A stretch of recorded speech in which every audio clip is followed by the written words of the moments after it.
Do you want to know what gets my blood pumping? Is it titties? Well, yes, but is it orc muscle mummies? Is it orc muscle mummy twins? All good suggestions, but no, it's moments like this.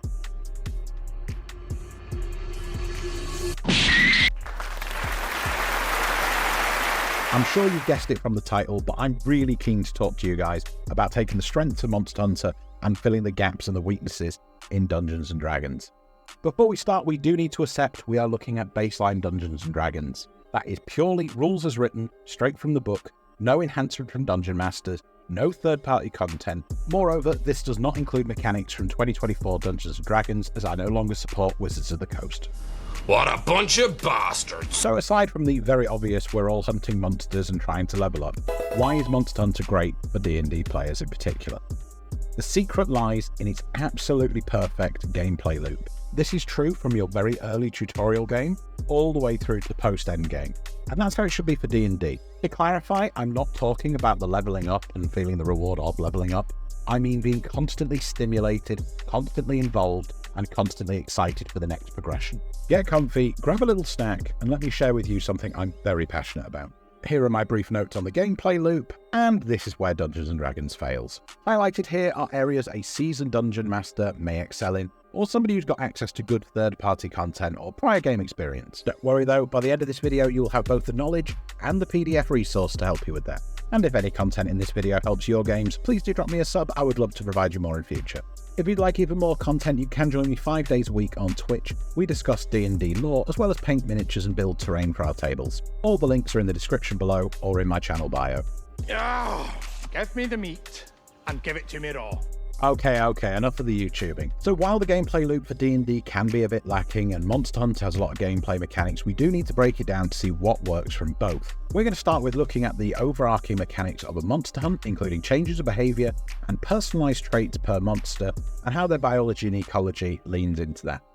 We'll go on to look at the tracking and the environmental effects you can include in your game, and tying that into layers and layer actions. I will be following that up with how to escalate this for boss fights, raid encounters, and your post-fight follow-up. The core D&D books don't really talk about the behavior of creatures other than maybe a couple of lines. The Monsters Know What They're Doing books are a 10 out of 10 resource. Highly recommend it. But going back to Monster Hunter, during a hunt, a monster will change its behavior based on the fight so far. In Monster Hunter, a player will be presented with this little yellow icon, which will shift to red based on aggression. Whoop-de-doo! What does it all mean? To understand that, we need to look at the numbers. Nerd alert! Each monster in Monster Hunter has an enraged value. This is the amount of damage a player has to do to a monster to alter its behavioural state. This change of behaviour could be incited by a turf war where another creature gets in a fight, player behaviour including breaking damaging parts, and it can even be caused by environmental effects. The behaviour changer in-game is as simple as increasing the attack speed, increasing the monster damage, and changing the monster's resistance. Quite often they do get more vulnerable as they attack more aggressively, but on the inverse, some of them become more defensive where they're engaged to the point maybe you can't damage them. It's been long-standing Dungeon Master advice that you change up your combat every 4 turns. Other Dungeon Masters roll a d4 to determine when the change will occur randomly, but general rule is 4 turns. Incorporate that into monster behaviour. Just look how engaged the Critical Role cast are by this one little trick by Matt Mercer. That's okay, figure out the math here because it sunders the tower. It what? What does that mean? It fucking ignites and explodes the tower. Sunders is not a good word. So if we can't fly... By sunder. I could get somebody to take this off here for me? How did you make that? How did you build that thing? This is crazy! Not cool, dude. Worst Carvel cake ever! You're splitting the party! Crack the tower! What is the matter? Oh my Cake god. of f***ing death! But how does that look in Monster Hunter? During the final phases of fighting Raging Brachydios, it decides that all is lost and it's either do or die. It is very surprising to me that Dungeons & Dragons has never accounted for the final hour of these creatures. Where do these creatures go when they're pushed to their absolute apex? This may be one of my favourite visuals in Monster Hunter, and you need to understand the biology behind this. The Ebon shell, the outer shell of this creature, is indestructible to slime. In its desperation, Raging Brachydios is expelling every ounce of slime to try and kill its prey, and in doing so makes itself vulnerable to its own attacks. There is a little secret to Raging Brachydios that makes him a little bit more unique from other monsters. This is something I really want to incorporate in my games, and it's unique identities of monsters that can be represented through gameplay mechanics. Foraging and gathering aren't really used very much in Dungeons & Dragons, and neither is the utility of learning what creature you're fighting. Previously, during the fight with Raging Brachydios, I picked up the Water Moss, which creates a puddle pod, load it into my slinger, and I shoot it directly at the creature. This diffuses the slime, as you can see in this colour transition. It drops to the floor, and I admit this wasn't my best calculations. It was at this moment he knew. He f***ed up. So yeah, you need to respect the slime in Monster Hunter. And that's another thing that changes to keep the fight engaging. This is just a latent burn effect over a space, it doesn't explode. Also, cheeky little feature you may have caught, if you look back the way you came, it locks you in for the final fight. It's ready for you to lose. I'm not locked in here with you. Locked in here with me!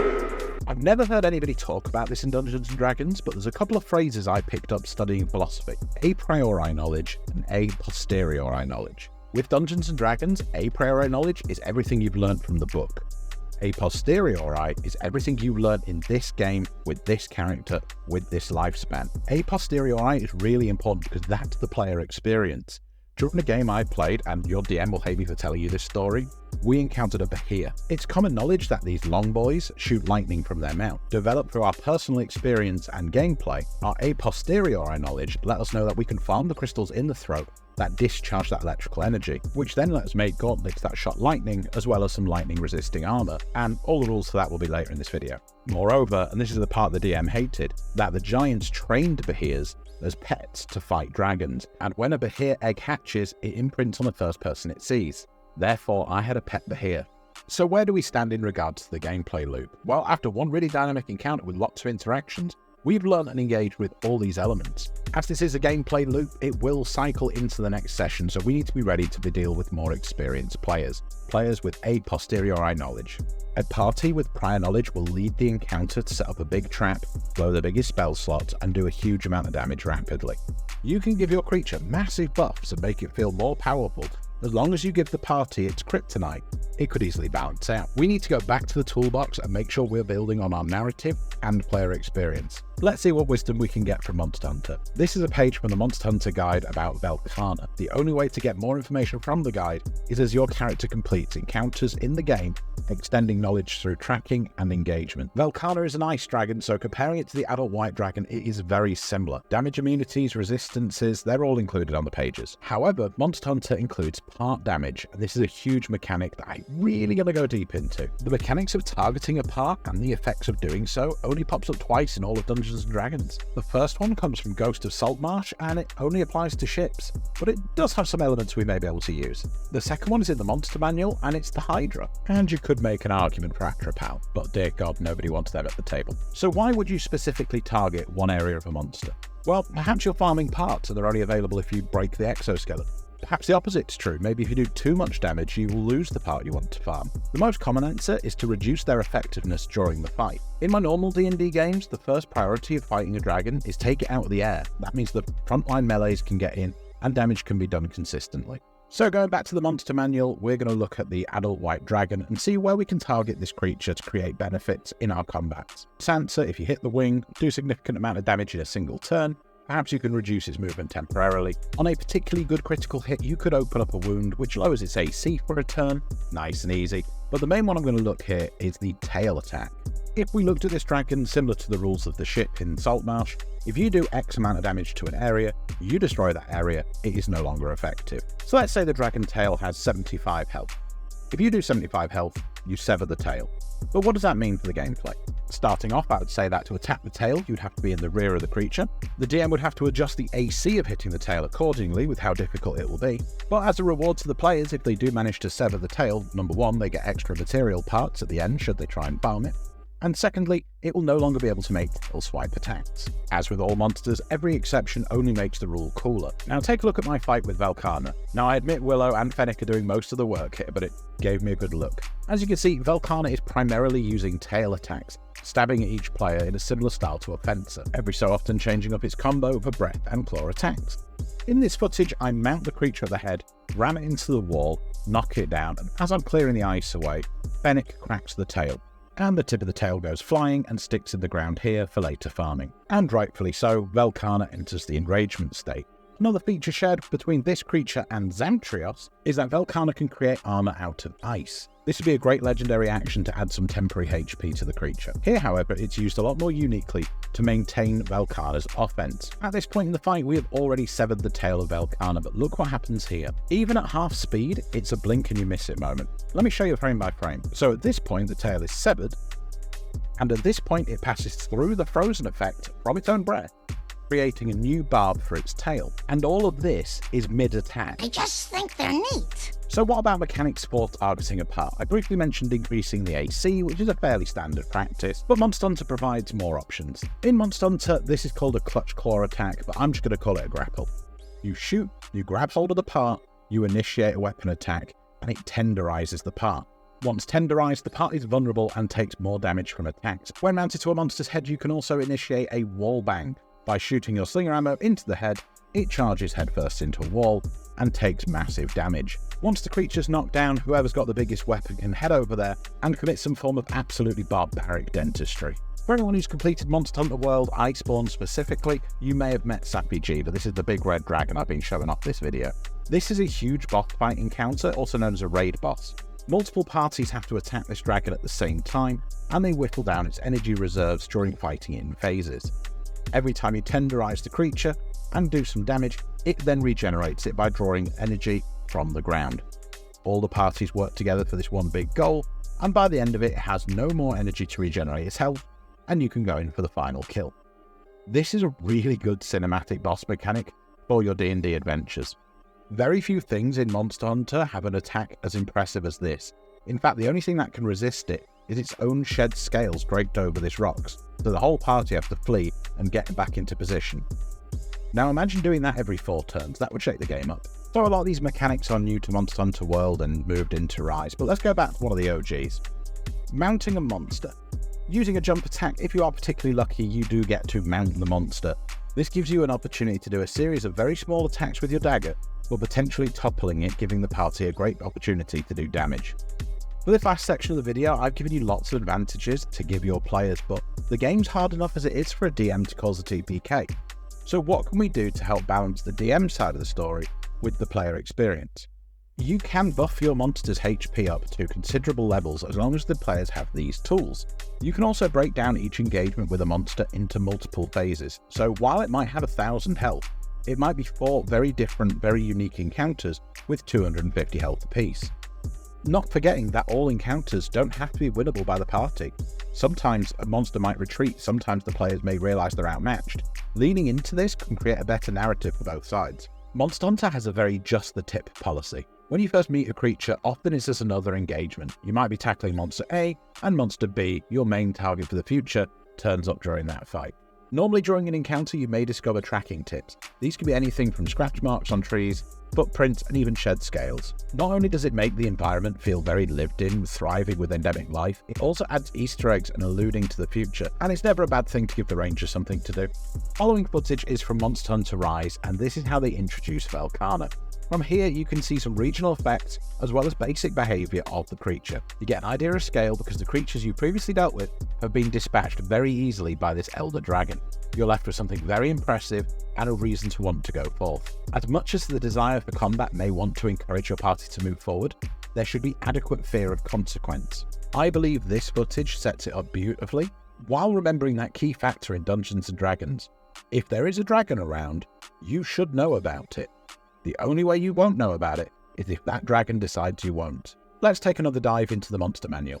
Here are the regional effects of white dragons. A chilly fog lightly obscures the land within 6 miles of the dragon's lair. Freezing precipitation falls within 6 miles of the dragon lair, sometimes forming blizzard conditions when the dragon is at rest. Icy walls block off areas in the dragon's lair, each wall 6 inches thick. 10-foot section, blah blah blah blah blah blah blah blah. If the dragon wishes to move through a wall, it can do so without slowing down. The portion of the wall the dragon moves through is destroyed, however. Great way to get a drop on the party. This intro has highlighted that perfectly. And it's not even the big creatures, the elder dragons, that get this treatment. They do this for every monster. Introducing the Shogun Senator versus the Royal Ludroth. Ludroth is here in yellow. The Senator is a member of the Carapacean family. They're basically hermit crabs that live in the remains of much bigger creatures. This is how it's introduced. So what do you know already? It's higher than the Ludroth in the food chain, It's an ambush predator, it can repeatedly replace its shells, and it has the ability to burrow. All of this has been done in like 15 seconds. How menacing and how fulfilling is that? This is the way you introduce your creatures to your party. Using the Velkhana and the Senator interactions, that is the first step of a multi-phased encounter. Introduce them strong, show their regional effects. You have a basic engagement where the party may not have to fight, then they can plan and prep for an encounter with the encounter on their terms, setting traps and using environmental effects. In one of your early encounters with Velkhana, you lure it to an arena and you use the tools at your disposal to fight it efficiently. You've got rail-mounted machine guns, cannons, the Dragon Razor, bolt throwers, and you've got loads of effects to use to your advantage out in the wild as well, including endemic wildlife. Here I use a trap to keep a Brachydios in an environmental effect where the lava eruption is doing the damage for me. This is all well and good, Mike, but where are the rules? Well, so I guess it's time for me to cite my sources. Many of the rules I refer to in this video are from the D&D core books, the 2014 edition. Here are the rules for the siege equipment. This is chapter 8 of the Dungeon Master Guide, and there are much more options than this. Next up, lair actions. For those monsters who have them, they will be in the monster manual. This is hugely expanded on by the Game Master's book of villains, minions and their tactics, as well as Keep Out How to Defend Your Lair, the fourth in the series of the Monsters Know What They're Doing. For anyone who plays tabletop TTRPGs, you may be familiar with the Steamforged Games Epic Encounters box set. I have quite a few of these on my Instagram if you want to check them out. They have some of my favourite models, including this Frost Giant. Why is this relevant? In the box set, you get a playable battle map, the figure, and a book that includes all the rules for playing it, and it stage by stage tells you how to run the encounter, as well as including cinematic moments, lair action, environmental effects. I don't think there is a book that is this small and concise. They're genuinely brilliant, so do check them out. You'll be able to find them at discount on Griffin Gaming and use the code MikeMoans, all capital letters, for extra money off, with the link in the description. Let me very quickly just show you the rules for tracking in D&D 5e. Yeah, that's not great, but 3.5 wasn't better, it just had more modifiers. At least you got some buffs to the Ranger. Kind of. Loosely. And this brings me on to the gold mine.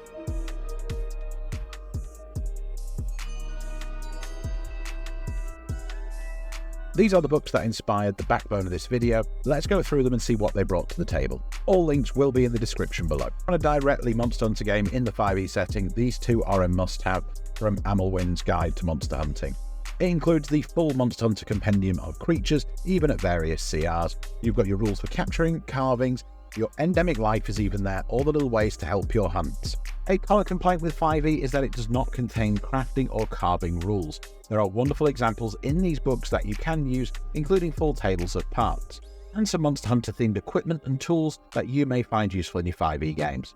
If you want to keep it a little more 5e centric, I do recommend the Ultimate Guide to Foraging, Harvesting and Natural Discovery from Nord Games. For those who like to craft their own armor, I do recommend the books from Mr. Hex. Mr. Hex has done the most wonderful video breaking down this book, but in short, it's how to craft armor from monster parts and exotic leathers, incorporating their natural abilities into your new crafted armor. They also cover the idea of damage reduction and the idea of using your dexterity and strength as modifiers for part of the ability of using each armor. If you don't read what they don't tell you about magic items, you would be missing out on some amazing content that has genuinely revolutionized my game and made my life so much easier as a dungeon master. A very honorable mention to the Monsters Know What They're Doing for general behavior and tactics. Without legendary dragons, I wouldn't bother doing high-level dragon encounters. The monster manual is just far too limp. As a dungeon master, it is your job to build the world and set all the boundaries, guiding your players to a wonderful, engaging game that you can enjoy with your friends. No matter what happens though, your players will find ways to do the most random things. So with all your knowledge of Dungeons and Dragons and outside sources,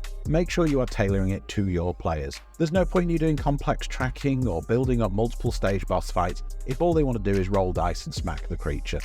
Oh my goodness! I do think it's a mutual respect between the players and the DM that both sides are equally prepared. If you meet up once a month, you don't want to spend your time at the table going through every intricate plan trying to make every little detail work. So please use your time effectively and organise things in a Discord chat before you come to the table. You will not believe how much boring gameplay it cuts out. With both sides being prepared, nobody looks stupid and you all have a great experience. Hopefully I've not let my inner fanboy ramble on too long. I do genuinely hope you get some great use out of this content. I'm hoping we come back in a few months with the new release of Monster Hunter Wilds with brand new ideas for our games. I'm already bouncing around a few ideas for their new pack hunting and alpha behaviours. With the new weapon design and weather-based encounters, this game is going to be a true gift for both me personally and those at my table. I'd like to offer a big thank you to Fennec, have helped me record all this gameplay content. They've been invaluable. I was very rusty going back to World after a month off. And Frankie, you've been amazing. Thank you very much for helping me get through this absolute workhorse of a video. And to all my Patreons, I can only do this because of you, and I could not be more grateful. I'll see you next time.